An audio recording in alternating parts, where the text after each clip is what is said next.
This year's budget was always going to be one that had green fingers all over it. So the carbon tax increase was always on the cards, and indeed will pertain now for the next 9 years.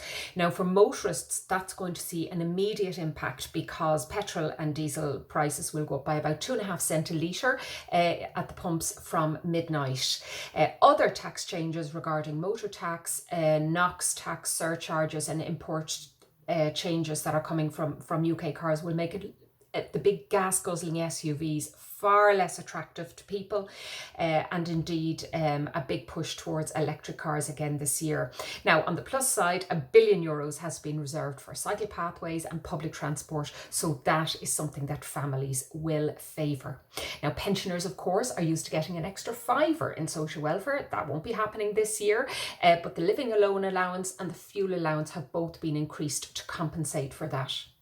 Now, if you're a smoker, you're a big loser here. An extra 50 cents on a packet of cigarettes means you'll now have to spend €5,110 a year to support a 20 a day habit. So smokers won't be pleased.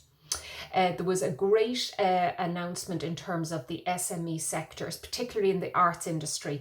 They've suffered so greatly during COVID. So a grant available from revenue of up to €5,000 a week to support those businesses will be most welcome. And this is in the context of 320,000 job losses this year, only half of which the Minister expects will be regained next year.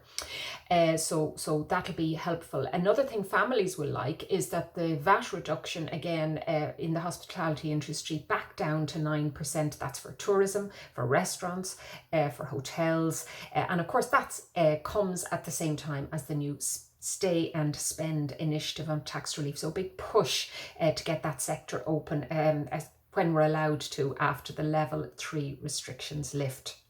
For home buyers, the Help to Buy scheme, already very generously supported by the taxpayer, is being extended to the end of the year. So that means that you can claim back up to €30,000 or 10% of the property's value. So certainly that'll be very, very welcome with first-time buyers.